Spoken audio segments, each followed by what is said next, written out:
Сайн манайхаа дараагийн хавьчлаар уулзаж байна. Энэ удаагийн хавьчлэгээр дөнгөж саяхан Netflix дээр гарсан Mercy for No One хэмээх нэртэй маш сонирхолтой гэнэ ярьж өгөхөд бэлэн болсон байна. Ингээд шууд бичлэг рүү орцгоё. Эртээ үрдийн цагт Сөүлийн томоохон бүлгмийг Уу захирал гэх хүн удирддаг байж л дээ. Түүний доор буюу баруун зүүн гараар нь И захирал, Гүү захирал гэх хоёр хүн ажилладаг байв. Гэхдээ тэдний бүлгэм хамгийн хүчирхэг нь биш бөгөөд босааны бас нэгэн хүчтэй бүлгэмтэй байнга л зөргөөцөлцөөр ирсэн байдаг.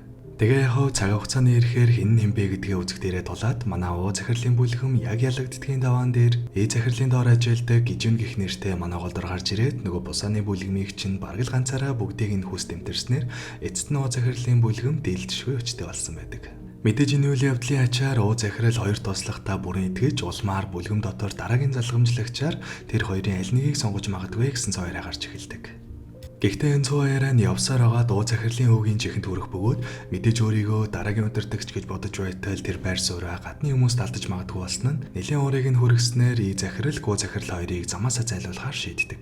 Гэхдээ тэр төлөвлөгөө нь бүтлгүүтээ зовсохгүй Уу захирлын хүү ийм зүйл хийлгсэн гэдэг нь баригдсанаас болоод манай Гижүүн захирлынхаа төлөө шууд очоод Уу захирлын хүүгийг алчдаг. За ингэснээр бүлгэм тэр чигтээ хөл толгоогоо алдах бөгөөд эдгээр Уу захирал хоёр туслахтаа сайн ханддаг байсан ч эцтэй гэхэд хүүг нь өнөөчгсөн болохоор яаж өршөөх вүлээ?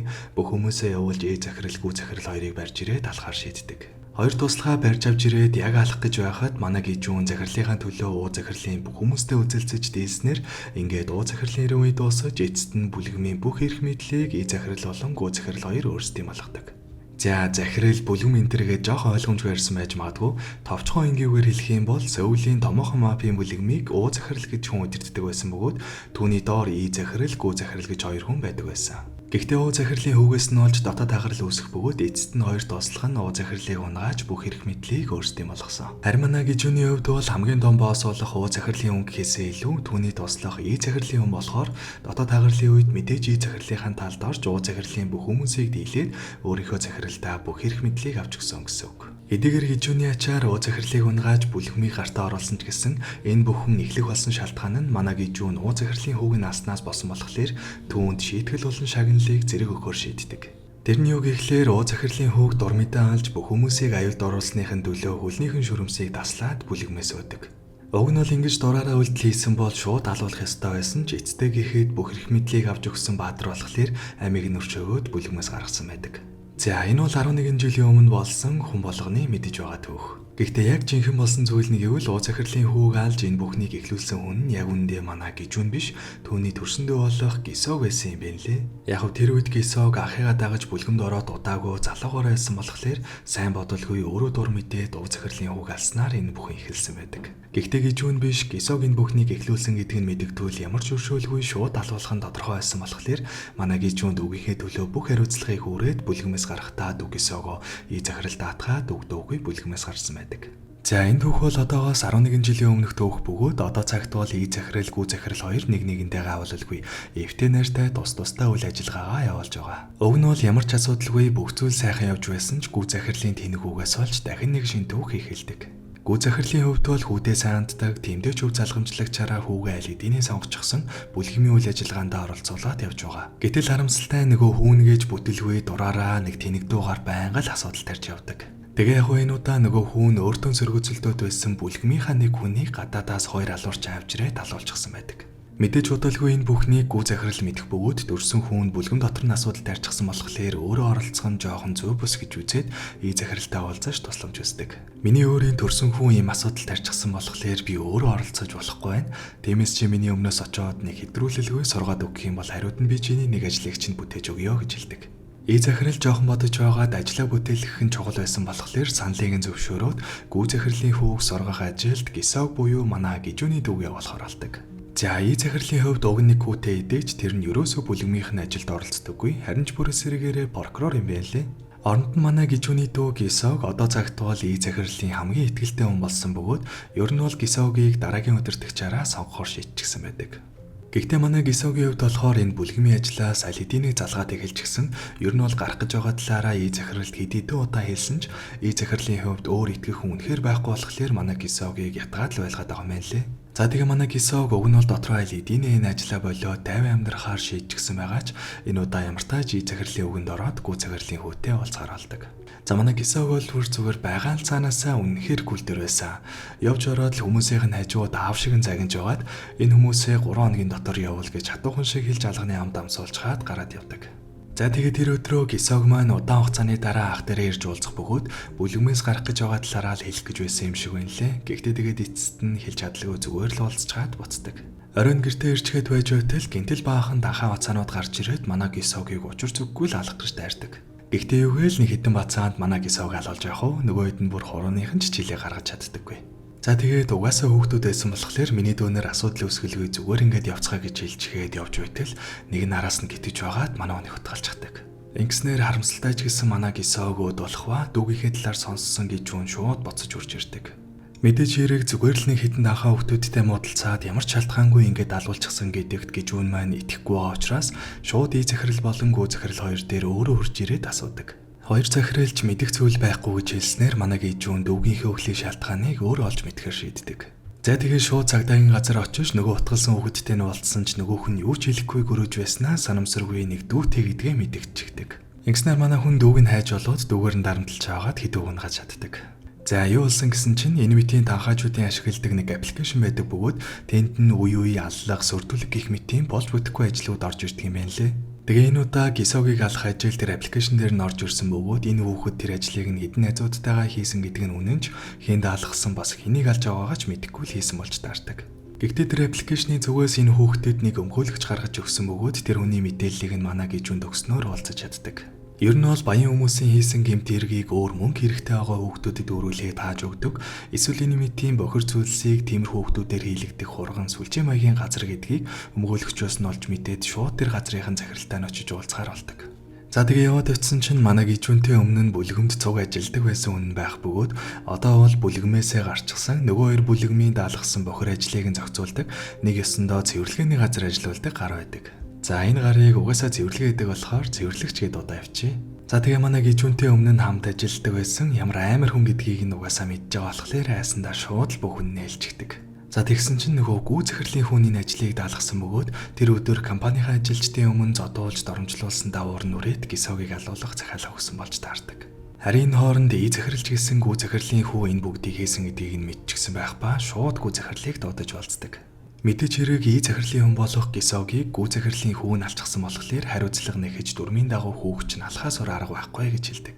За яг ингээд уулзаж байтал манай гичүү шууд хоёр захирал дээр орж ирээд дүүгэн хөнөөсөн хүнийг гүү захирлын хүү гэдгийг аль хэдийнэ мэдсэн.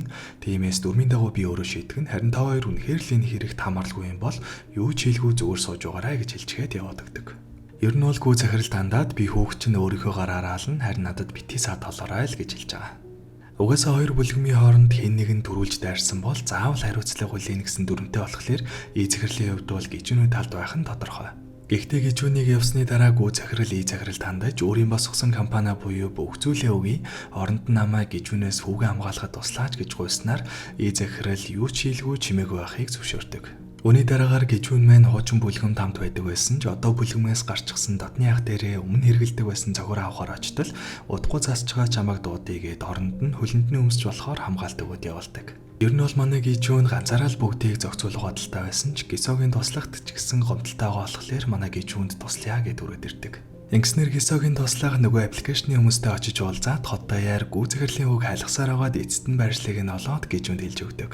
Манай гижүүн шууд явж очоод яг барьдгийн даваан дээр тэдний бас нэг давгүй зодтолтой хүн гарч ирээд манай хүн цаад болсноор гүү захирлын хүү зүхтаачихдаг.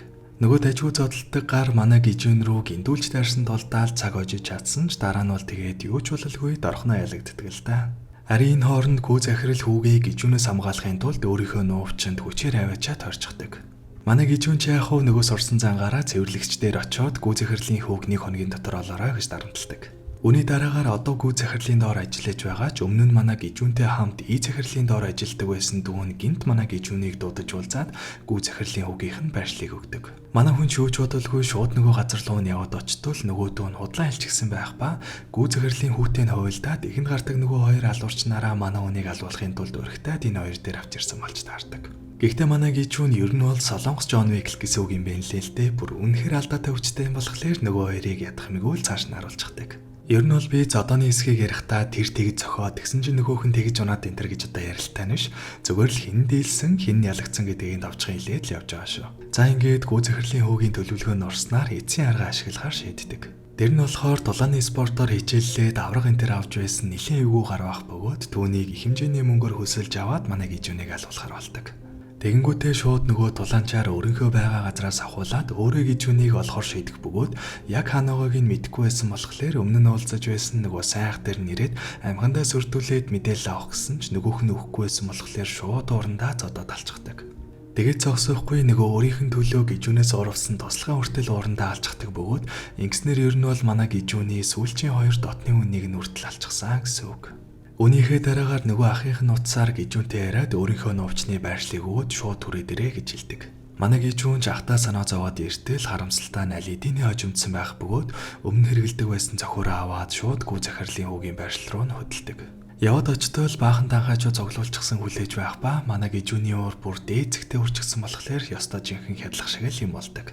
Эхэнд тулсан хитэн данхаачуудаас алхахыг нь халаад мөчийг нь угалахыг нь хугалж явсаар агаад тэр дунд байсан нэлийн эвгүй гарыг босдынх нь нүдэн дээр алснаар үлдсэн хүмүүсийнх нь зүрх нүгэ цогтаачдаг. Ингэснээр эцэст нь нөгөө эвгүй дулаанчл үлдэх бөгөөд манай хүнч баггүй шаргацчихсан байж таарад нөгөө хүнч бас хурган эвгүй гарын болохоор нэлээд л үзэлцдэг л дээ.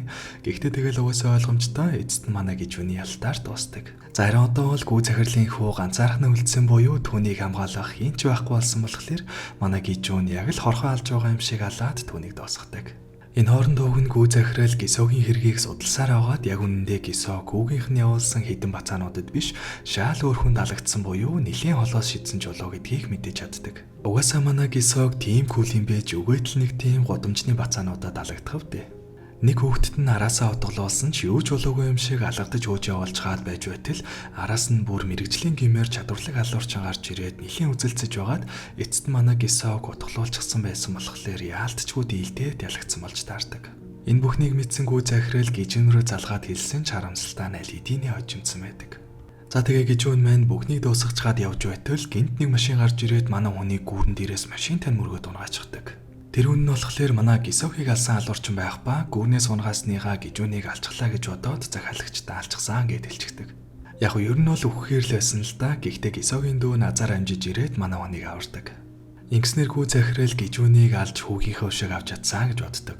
Гэхдээ энэ бол гол зүйл нь биш бөгөөд анхнаасаа хэн тэр дундуур нь орж хүүг нь алсан мэт болгоод шал дэмий гижүүнээр хүүг нь алуулсан гэдгийг судлаад үзтэл тэр нь явсаар агаад ий захиралтай холбоотой болж таардаг. Энэ бүхнийг мэдсэн гүү захирал шууд ий захиралтай уулзаж нүүрэн дээр нь бүхнийг хэлээд ер нь бол дайн зарлчгаад яваад өгдөг. Үүнийхээ дараагаар гүү захирал шууд бүх хүмүүсээ цуглуулад ий захирал руу дайралт хийх гэж байсан ч ягаад ч прокурорын газраас гүү захирлын хүмүүс цуглаж байгааг мэдээд гинтийн шалгалт хийгээд бүх хүмүүсийг нь бариад авчихдаг. Гэхдээ азар гүү захирлыг хурал руугаа орхоос өмнө дайралт эхэлсэн болохоор баригдалгүйгээр цогтааж чаддаг. Гол нь яаж энэ бүхнийг мэдээд прокурорын газраас гинтийн дайралт хийв гэсэн чинь ий захирлын хүч нь өөрөө прокурор болохоор аль эртнээс аавыгаа тагнаж чагнаад янз бүрийн мэдээлэл цуглуулсаар аваад аавынхаа болон гүү захирлын талаар хамаг болохыг нь олоод мэдчихсэн л байсан юм байна лээ. Тэгээ яг хуу тохиромжтой цагийг нь үлээж байгаад гүү захирлаас эхлээд дараа нь аавыгаа өртөл барихаар бэлтчихсэн байж таардаг. За ингээд гүү захирлын хувьд байдлын өвгөтэй зогтох тал руугаа хандаж явах хооронд ий захирал Ким гих нэртэй хүнтэй очиж уулздаг.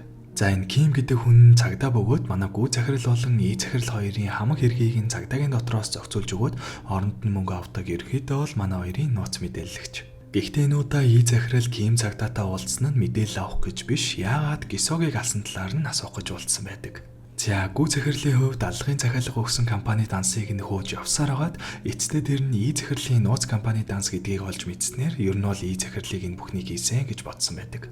Гэхдээ гол нь тэр нууц компаниг энэ Ким цагдаараас давхар ашиглаж чаддаг байсан бөгөөд яг үүндээ ий захирал гисогийг алах захиалгыг өгөөгүй гэхлээр энэ Ким цагдаа л хийсэн болж таардаг. Дээрээс нь Гисогийн хэрэг цагдаагаас нэлийн урдан шийдэгдээ таагдсан болохоор энэ бүхнийг хийж чадах хүн нь Ким цагдаагаас өөр хүн угаасаа байхгүй учраас яагаад ийм зүйл хийснийг нь асуухаар болцсон нь энэ байдаг.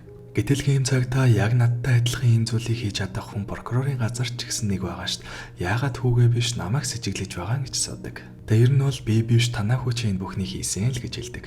За ингэснээр Ким цагдаа ер нь бол хүүтэй норооцолдоо дархтлогыг нь эргүүлчихсэн явж байж магадгүй юм байна гэж бодоод дээрээс нь гүү захиралтай ч асуудал ийм дээрээ тулчихсан болохоор одооноос ер нь зөрөгтэй хөдлөе гэж шийдээд нэг мөсөн гүү захирлыг хөөж олоод цааш нь оруулчихдаг. Энэ хооронд манай гижүүн аваад инхэрч аваад нөгөө сурсан цангаараа цэвэрлэгчдэр ирээд өөрийг нь хийн алуулах захиалга өгснийг судлуултал Гисогийг алах захиалга өгсөндөө адилхан буюу И захирлын нууц компаниас ирсэн гэдгийг хэлж өгдөг. Манай хүн шууд И захиралтай ирж уулзах бөгөөд мэдээж энэ удаа ч гэсэн И захирал биш нөгөө л нэг Ким цагдаа захиалга өгсөн болж таардаг. Үүнээс гадна Ким цагдаа бол энгийн нэгэн мэдээлэгч биш бөгөөд бүр уу захирлын үеэс хамтарч ажилладаг байсан юм байна лээ. Тэгээд зогсохгүй 11 жилийн өмнө болсон тэр эргийг иглүүлсэн хүн яг үндэ энэ Ким цагдаа байсан байж таардаг. Яг нь тэр үед манай Гисог бодлогогүй хөдөөлж уу захирлын хүү хөнөөснөөс болж энэ зүйл эхэлсэн боловч яг үндэ тэр үед Гисог доод тушаалтан мөртлөө яаж уу захирлын хүүгийнхэн талаар мэдсэн гэсэн чинь энэ Ким цагдаа Гисогийг сумлаад уу захирлын хүүгийг алуулчихсан юм байна лээ. Ер нь бол 11 жилийн өмнө Ким цагдаа хорвотгож доторноо гаралтуулаад уу захирлыг дарж авсан бөгөөд энэ удаа ч гэсэн өмнө хийсэн зүйлээ дахиад хийж байгаа юм шиг байна гэд Ким цагдаагийн талаар бүх зүйлийг хэлж өгдөг. Энэ тамган ч үнэн байх бөгөөд саяхан болсон гүү захирлыг дарж авах үеэр яаж тийм амархан баригдаад алуулсан гэсэн чинь энэ Ким цагдаа аль үжээгүй захирлын туслахыг нь өөрийнхөө хүн болгочихсон бөгөөд тэгээд түүгээрээ дамжуулж мэдээлэл аваад И захирлын талд хэлсэн болж таардаг.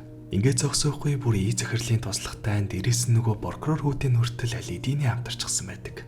Уг нь И захирлын хүүг шудраг прокурор бөгөөд ажиллаа хийж байгаа болохоор л аавыгаа болон гүү захирлыг барих гэж байгаа юм байна даа гэж бодсон чинь яг үндэ энэ хоёрыг түлхэж унгаагаад бүх эрх мэдлийг авах бодолтой хамгийн зөвөн гарна байсан байж таардаг.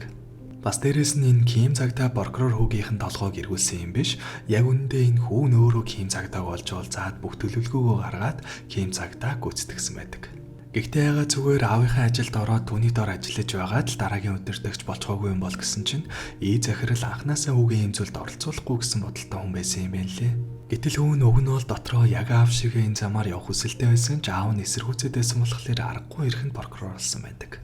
За тэгээд удаан хугацаанд бодож явсаар агаад эцэст нь Ким цагдааг олж уулзаад төлөвлөгөөгөө эхлүүлсэн бөгөөд хоёр бүлэгмийн эрх мэдлийг гартаа авч чадах юм бол өөрөө угаасаа прокурор учраас за тэгээд бараг л дээлдэшгүй хаан боллоо л гэсэн үг. Манай гижүүнийг л дутууд хоцоолчихсан болохоос биш уг нь түүний төлөвлөгөө бараг л бүтэнгээ алддаг л да. Гэхдээ одоохондоо бол хүүний юм зүйл хийж яваа гэдгийг И захирал мэдэхгүй учраас энэ бүхний ард Ким цагдаа л байгаа гэж бодоод гижүүнд Ким цагдаагийн байрлалыг нь хэлж өгөөд явуулдаг. Манай хүн ч яг хуу шууд явж очоод яг алдгийн даваан дээр өмнө нь нууц захирлын доор ажилладаг байсан. Ер нь бол манай хүний ах нь гинт гарч ирээд Ким цагдааг хамгаалчихдаг. 11 жилийн өмнө болсон хэргийн үеэр манай гижүүнд ялагдаж нэг гараа алдсан бөгөөд тэр үеэр баригдаад шоронд орчихсон байсан юм байна лээ. Тэгээ яг хоо тэр явдлаас болоод манай гижүүн төвшөөдөө болсон бөгөөд тэрийг нь Ким цагдаа мэдчихсэн болохоор шоронгоос нь гаргаад манай гижүүний эсрэг ашиглаж байгаа нь энэ байдаг. Гэхдээ манай хоёр улаан цайм цагдаагийн үдэнд тулчихсан болохоор нөгөө ах нь Ким цагдааг хамгаалсан болоод удахгүй болзаа гэд яваад өгдөг. Гэхдээ ингэснээр И захирал гижүүнд бүх юмыг хэлээд Ким цагдааг алуулах гээд явуулсан гэдг нь тодорхой болчихсон болохоор одоо бол хин хотлоо мэдэн бодлох шаардлагагүй болсон гэсэн үг. Нэгэнт хэрэг явдал ийм болсон болохоор И захирлын хүү шууд аавынхаа өдөөс харж аваад цаашдаа бүлэгмий би удирдаад явах болохоор та одооноос амартаа гэж нэлийн ойлгомжтой бөгөөд илтгэр сүрдүүлчихэд яваад өгдөг. За ингээд И захирлын хүү шууд хүчээр бүлэгмийг булааж авч байх оронд манай гижүүн дахиад л нөгөө цэвэрлэгчээ дарамтлж аваад Ким цагдаагийн байгаа газрыг нь оллоо гэж бодоод яваад очтол тэнд нь Ким цагдаа биш нөгөө уу захирлын дор ажилладаг байсан ах нь хүлээж байдаг. Ким цагдаа өөрийг нь олж ирнэ гэдгийг мэдчихсэн болохоор амхандаа манай гижүүнийг ахаар нь алуулахын тулд бодож олсон арга нь юм байна лээ. Гэхдээ өмнө нь дийлээгүй хүн одоо нэг гараа алчгаад яаж дийлэх вэ? Дажгүй маань үзэлцсэн ч гэсэн эцдээ дахиад л манай гижүүний ялтаар дуусдаг. Гэхдээ ах нь яг өгөхийнхээ өмнө Ким цагдаатай холбож өгөөд үүдүүлдэг бөгөөд нөгөөх нь манай хүнийг И захирлын гэрт түрээд ирээ гэж дууддаг. За тэгээ яваад очисон чинь И захирал аль эдийн алуулчихсан байх ба төдөөдлгүй гин цагдаа нар орж ирээд манай хүнийг И захирлыг алсан хэрэгт буруутгаад баривчилж чаддаг. Мэдээж ойлгомжтой Ким цагдаа төрүүлж ирээд И захирлыг алчихсан бөгөөд дараа нь манай гижүүнийг дуудаж авчираад хэрэгтэн болгож байгаа нь энэ. Гэхдээ зүгээр л ингээд шоронд орох биш нэг мөсөн цааш нь харуулахар шийдсэн бөгөөд тээвэрлэж байх явцдаа дуусгахаар төлөвлөсөн ч манай гижүүн угаасаа Джон Уик юм болохоор яаж хийж байгаад амьд гарч чадах бөгөөд эцсийн мөчөд нөгөө цэвэрлэгч хурж ирээд тусалдаг.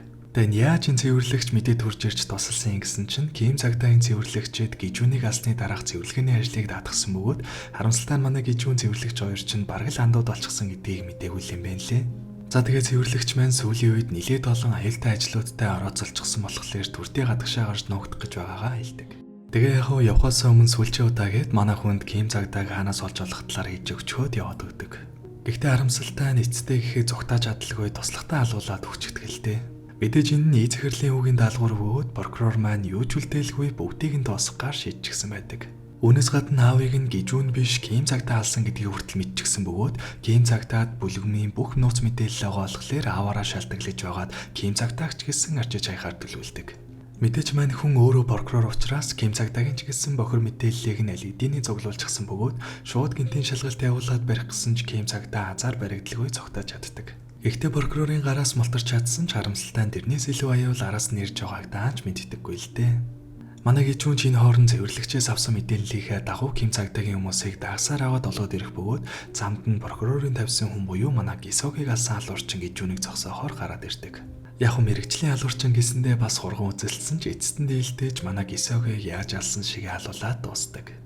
За ингээд алуурчныг дуусгасныхаа дараа шууд Ким Цагдаа дээр очих бөгөөд нөгөөх нь энэ бүхний хийсэн хүн бол эзэхэрлийн үг гэдгийг хэлжнийг үзээд янз бүрийн санал тавьжныг үзээд бүр болохгүй болохоор нь манай гижүүний өдөөс буу хүртэл гаргаж ирээд ч амжилт оллгүй эцэст нь гижүүний гарт алуулдаг. Үүний дараагаар шууд тэр дорой эзэхэрлийн оршуулган дээр нь ирэх бөгөөд манай хүн эзэхэрлийг хүндэлдэг байсан учраас ёслолд нь хүндэтгэл үзүүлснийхээ дараа хүүд нь маргааш чамтаа ирж тооцоодно гэж хэлжгээд яваад өгдөг. Гэхдээ прокурорын хувьд энэ хооронд бүлэгмийг гартаа оруулчихсан болохоор нэлээд хүчрэхэг болсон байх ба шүүх, цагдаа, прокурор гэд хамаг хүчний байгууллагын томчуудыг хүртэл өөрийнхөө талд оруулж чадсан байдаг. Ингэснээр бараг л хамт улсаа байгуулчихсан юм болохоор гижүүнээс айгаад байх шаардлагагүй энэ ч гэсэн баяраа тэмдэглэж байтал гин зөрөгтөр прокурор болон Ким Цагдаа хоёрын өмнө нь бүх хорон төлөвлөгөөгөө ярилцаж байх үеийн яриан цацагчдаг. Ким Цагдаа угаасаа залтай үеийн болохоор прокурортой уулзаж явах үедээ дараа нь шантаажлахад хэрэг болно гэд дууг нь ураагаад авчихсан юм байна лээ. Тэгээ Ким Цагдааг алсныхаа дараа гижүүн тэрийг нь өөрийн болгоод Гисогийн туслагаар дамжуулаад олон нийтэд цацуулсан нь энэ байдаг. Ингэснээр цагтаа прокурорын хамгаалалт байхгүй болоо зогсохгүй өөрөө бүр гэмт хэрэгтэн болчихсон зогдох гээд байж байтал манай гижүүн олоод ирлгүй яах вэ? Эцэст нь ингээд ямар ч зогдох газаргүй гижүүнтэй нүрт болсон прокурор маань манай үнийг буудаатч нэмэргүй гэдгийг ойлгоод амиа орлох гэсэн ч гижүүн түүнийг зогсоогоод заавал өөрийнхөө гараар дуусгана гэснээрээ дуусгадаг. За ингэснээр ёстой л жинхнээсээ эцэст нэг юм дүүгийнхэн өшөөг авч сэтгэл нь амарсан гижүүн маань 50 нойрсож уугаар кино манд дуусдаг. За нэг юм кино байлаа. Тэгээ бичлэгэн таалагдсан бол дараадаг юмнуудаа дараарай. Дараах бичлэгээр уулзлаа. Түр баяр та.